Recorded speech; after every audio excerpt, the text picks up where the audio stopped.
အားလုံးပဲမင်္ဂလာပါကျွန်တော်တို့အခု basis ExcelLesson ရဲ့ lesson number 16ကိုကျွန်တော်ရောက်လာပါပြီဒီသင်ခန်းစာ16မှာတော့ကျွန်တော်ရှင်းပြခြင်းတဲ့အကြောင်းအရာကတော့ worksheet view ပေါ့နော်အဲ့တော့ကျွန်တော်တို့ရှေ့မှာ format အကြောင်းကျွန်တော်သင်ပေးခဲ့တယ်ပြီးတော့ insert image တွေပေါ့နော်ဓာတ်ပုံတွေ image တွေဘယ်လိုထည့်မလဲ shape တွေဘယ်လိုထည့်မလဲပြီးတော့လို့ရှိရင်ကျွန်တော် image ပေါ်မှာ hyperlink ပေါ့နော် link တစ်ခုဘယ်လိုချိန်မလဲဆိုတဲ့အကြောင်းကိုကျွန်တော်အရှိရသင်ခန်းစာ lesson 50မှာသင်ပေးခဲ့ပြီးအဲ့တော့ lesson 60မှာတော့ကျွန်တော်ကဒီ worksheet ကိုကျွန်တော်တို့ view ပေါ့နော်ကျွန်တော်ကြည့်ရတဲ့ပုံစံဘယ်လိုပြောင်းမလဲပြီး custom view ဘယ်လိုလုပ်မလဲပြီးရင်ကျွန်တော်တို့ကအလုပ်နှစ်ခုကိုတပြိုင်နက်အတူတကွလှုပ်ဆောင်ရတဲ့ဟာမျိုးလည်းရှိတတ်တယ်ဥပမာ Excel file နှစ်ခုအတူတကွဖွင့်ထားတာမျိုးပေါ့နော်အဲ့လိုမျိုးဒီ Excel file နှစ်ခုကိုအတူတကွဖွင့်ထားတဲ့အခါမှာ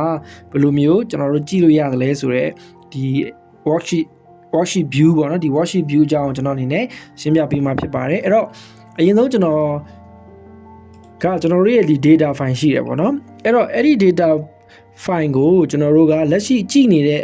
ပုံစံကတော့ဒီဇယားကွက်ကလေးတွေရှိတယ် column ရှိတယ်သူရဲ့ row တွေရှိတယ်ပေါ့ဒါတော့ကျွန်တော်ပုံမှန်ပဲဒါ normal view ခေါ်တာပေါ့နော်အဲ့တော့သူ့ကိုမှကျွန်တော်နောက်ထပ်ဘယ်လို view တွေကြည့်လို့ရသေးလဲဆိုလို့ရှိရင်ဒီ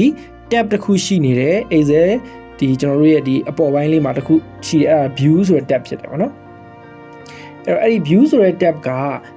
ကျွန်တော်တို့နှိပ်လိုက်မယ်ဆိုလို့ရှိရင်နောက်ထပ်သူနဲ့ပတ်သက်တဲ့ကျွန်တော် button တွေကြာလာလိမ့်မယ်โอเคเนาะအဲ့ဒီ button တွေပေါ်မှာမူတည်ပြီးတော့မှကျွန်တော်တို့ကဘာလုပ်မလဲဆိုရင်အဲ့ဒီ normal view လား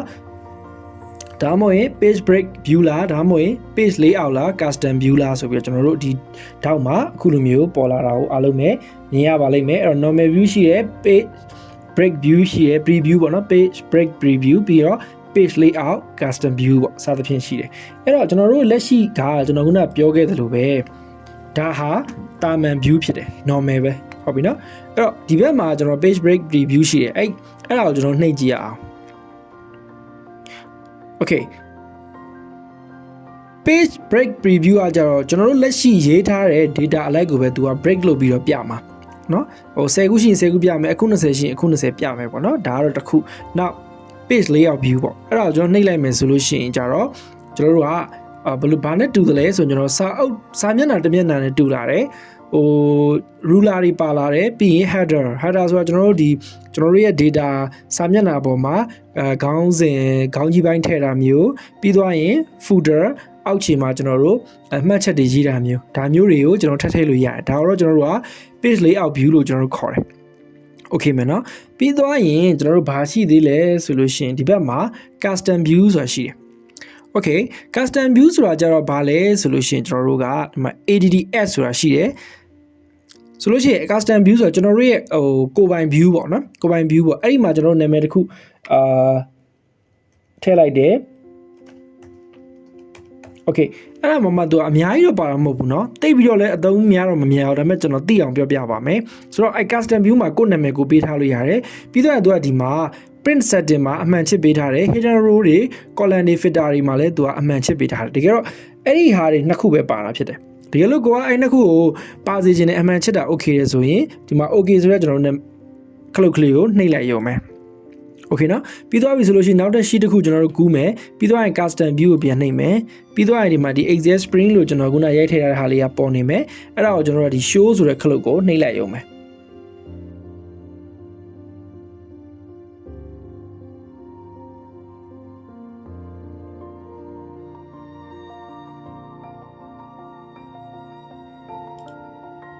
နော်ဒါဆိုလို့ရှိရင် तू ကသူ့ရဲ့ view ကိုပြန်ပြီးတော့ရောက်သွားတယ်ပေါ့ဒါသိပြီးကျွန်တော်သုံးလို့တော့သုံးထားတော့မရှိဘူးဒါပေမဲ့custom လုပ်လို့ရဆိုတဲ့အကြောင်းကျွန်တော်ပြပြတာဖြစ်တယ်ပေါ့နော် okay ဒါဆိုလို့ရှိရင်နောက်တစ်ခုကျွန်တော်ဘာကိုပြပြခြင်းလဲဆိုရင်ဒါအခုကျွန်တော် normal view ကိုပြန်သွားလိုက်မှာနော် okay နောက်တစ်ခုဘာကိုပြပြခြင်းလဲဆိုလို့ရှိရင်ကျွန်တော်တို့ကဒီမှာကျွန်တော်တို့ zoom လဲလုပ်လို့ရနော်အခုကျွန်တော်တို့မြင်နေရတဲ့အရာတွေဟာမျက်စိနဲ့ကြည့်ရတာမှာနည်းနည်းလေးကျွန်တော်သိနေလို့ထင်လို့ရှိရင်ဒီ home tab ထဲကဒီ font size တွေတွားကြီးစရာမလိုဘူးပေါ့နော်ကျွန်တော်တို့ဒါမျက်စိနဲ့မြင်ရတဲ့ပုံစံကိုပဲပြောတာ view မှာကြတော့အဲ့ဒီ view အောက်မှာ zoom ဆိုတာရှိတယ် okay နော်အဲ့ဒီ zoom ကိုတစ်ချက်နှိပ်လိုက်မယ်ဆိုရင်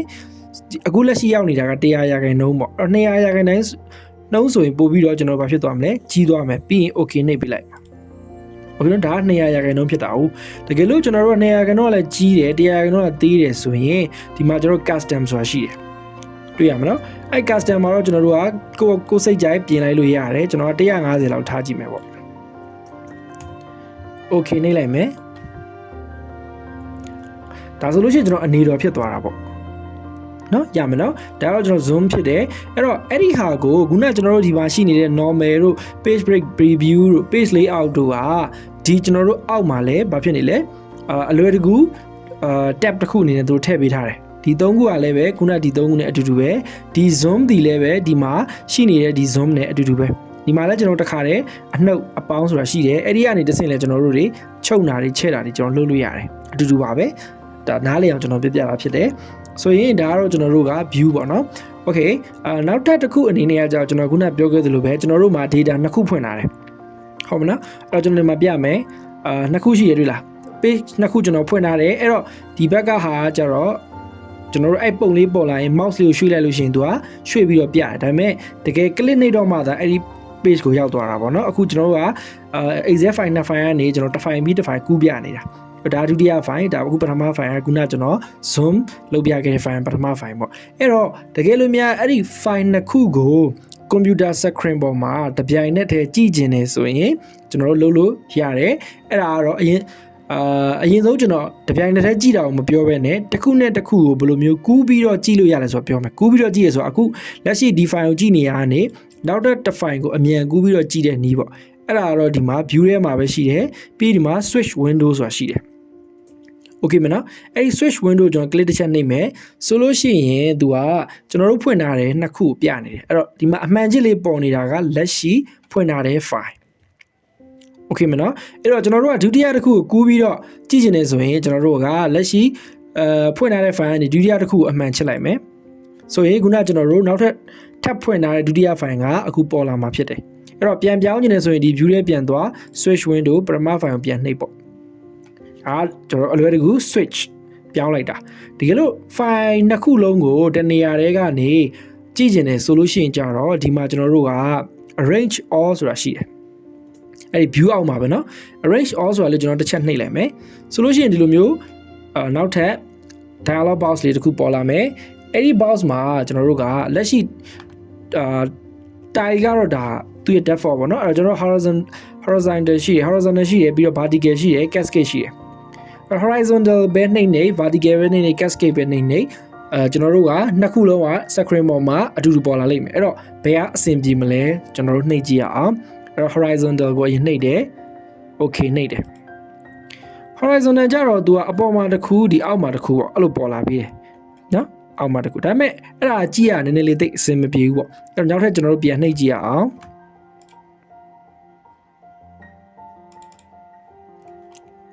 တပည့် click နှိပ်မယ်နော်အဲ့တော့ vertical okay ဒါပို့ပြီးတော့အဆင်ပြေတယ်ပေါ့ဟိုဘက်ဒီဘက်ကျွန်တော်စာမျက်နှာ2ရွက်ခွဲထားသလိုဖြစ်တယ်ဒီဘက်မှာဆိုရင်file တစ်ခုဒီဘက်မှာ file တစ်ခုပေါ့ဒီလိုမျိုးကျွန်တော်နှစ်ခုကြည့်လို့ရတယ်ပေါ့ okay နောက်ထပ်ကျန်တဲ့ cascade ကိုပါထပ်ပြီးကြည့်လိုက်ရအောင်